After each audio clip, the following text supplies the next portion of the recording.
মৰিগাঁও মিকিৰ ভেটত ভূমাফিয়াৰ দপদপনি ব্যক্তিগত মুনাফা লাভৰ বাবে ৰাজহুৱা পুখুৰী খনন অসাধু চক্ৰৰ কিন্তু কাৰ ছত্ৰছায়াত অবৈধ পুখুৰী খননত নামি পৰিছে এইগৰাকী ভূমাফিয়া সাইদুল ইছলাম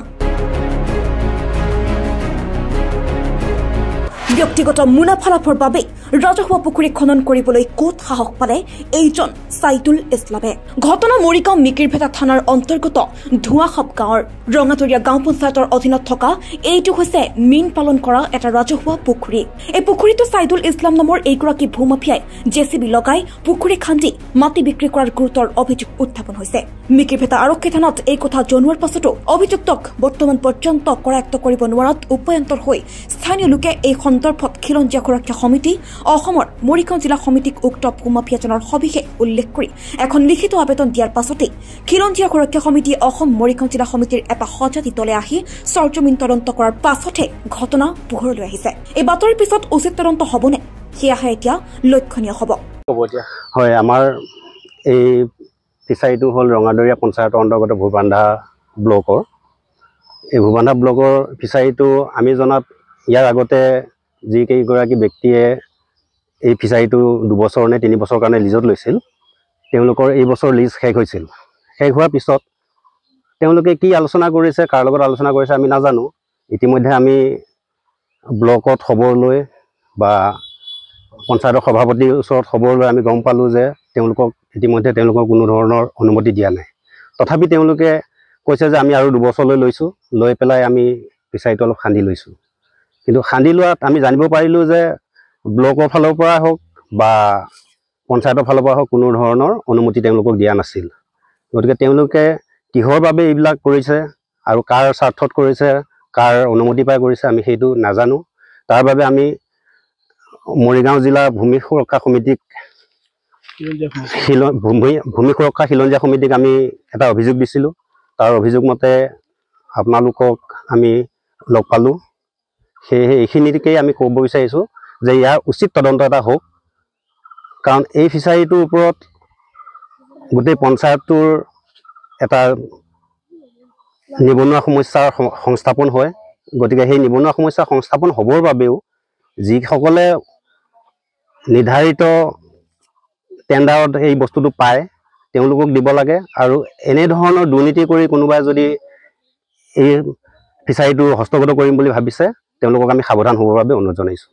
ফিচাৰী মাটিটো খান্দি ক'ত হৈছে জানেনে বাৰু ফিচাৰী মাটিটো বিক্ৰী কৰিছে বুলি পেলাই আমি গম পাইছোঁ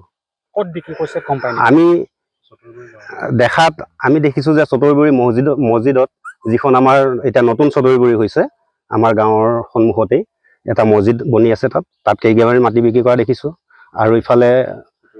চতৰবুৰী গাঁৱত 2-4 ঘৰ মানুহক মাটি বিক্ৰী কৰা আমি গম পাইছোঁ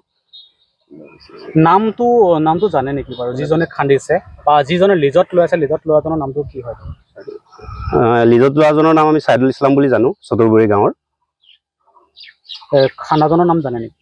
দিব লাগিব বেলেগেতো খান্দিব নোৱাৰে ইয়াত ৰাইজে মানে আমি এটা কথাই কৈছোঁ যে উচিত তদন্ত হ'ব লাগে তেওঁৰ ওপৰত আৰক্ষী কাক চাপিছিলে বুলি গম পাইছিলোঁ হয় কি ক'ব এতিয়া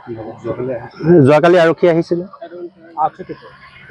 আৰক্ষীয়ে তদন্ত কৰি আছে তদন্ত কৰাৰ পিছত দোষী বিচাৰি উলিয়াওক দোষী বিচাৰি উলিয়াই পেলাই শাস্তি দিয়ক পঞ্চায়তৰ যিবিলাক কৰ্মকৰ্তা আছে তেওঁলোকে নাজানো বুলিয়ে কৈছে এতিয়া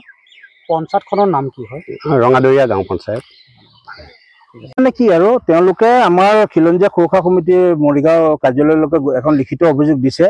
যে ইয়াতে বহুত ধৰণৰ দুৰ্নীতি হৈ আছে বুলি পেলাই তাৰপিছতে মই এই ক্ষেত্ৰত লৈ পেলাই আহিছিলোঁ মই জেগালৈ চালোঁ চাই পেলাই যথেষ্ট আৰু 2-এজনৰ পৰা বুজিলোগৈ ৰাইজৰ মতামতটো ল'লোঁ লৈ গম পাইছোঁ যে তেওঁ এইটো সম্পূৰ্ণ দুৰ্নীতি কৰি আছে আৰু তেওঁ কাকো ভয় নকৰে কিবা মানে সাংবাদিক আহিলে দৌৰাম বুলি কয় বা কোনোবা ইয়াত আহিলে দৌৰাই দিম বুলি কয় কাকো ভয় নকৰে বুঢ়া আঙুলি দেখাই পেলাই তেওঁ মানে ইয়াত দুৰ্নীতি কৰি আছে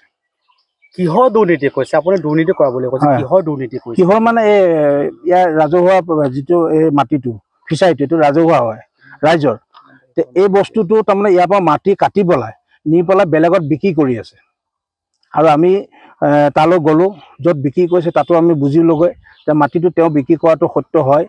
ইয়াৰ পৰা মাটি বিক্ৰী কৰাটো। আৰু এতিয়াতো বৰ্তমান তেওঁ কোনো এতিয়া লিজত লৈছিলে, বৰ্তমানতো তেওঁ লিজৰ আণ্ডাৰত নাই। গতিকে তেওঁ কি কোনটো কাৰণ কাৰ হেৰিত মানে এইখিনি ইয়াত আহিবলৈ মাটি কাটিবলৈ বিক্ৰী কৰিছে সেইখিনি বুজিব পৰা নাই। হেৰি তাৰিখৰ পৰা যে 12/5 তাৰিখৰ পৰা 2024 12 তাৰিখৰ পৰা 17 তাৰিখলৈ কাটিছে। মানুহজনৰ নামটো জানে নেকি বাৰু? চাইদুল ইছলাম মানুহজন, ৰঙাদৈয়াৰ পৰা। প্ৰশাসনক মানে কি কাইলৈ বোলে যোৱাকালি শুনিছোঁ তেওঁলোকে প্ৰশাসনক জনোৱাৰ পিছত প্ৰশাসন আহিছিলে, তেওঁলোকে তদন্ত কৰিম বুলি কৈছে। তদন্ত কৰিলে বোলে প্ৰশাসনে মানে চাই দিম বুলি কৈছিলে। গতিকে প্ৰশাসনৰ ওচৰতো এটা অনুৰোধ কৰিলোঁ যে আমি ইয়ালৈ আহিব নালাগে, গতিকে আপোনালোকৰ ওচৰতে মিকিৰপেটা সদৰ থানাখন আছে, মিকিৰপেটা থানাখন, তেওঁলোকে আহি পেলাই যদি এইটো বস্তু অলপ ভালকৈ বুজি পেলাই যদি আগবাঢ়াই যায় ভাল হ'ব। আৰু খেলি মেলি তেনেকুৱা যেনে লাগিছে, তাৰমানে কি তেওঁলোকে যদি সংগঠনক আগ চাপিছেগৈ, কাৰণ ওচৰতে ইয়াৰ পৰাতো বেছি দূৰ নহয়, ইয়াতে মিকিৰপেটা থানাখন লগতে লাগি আছে।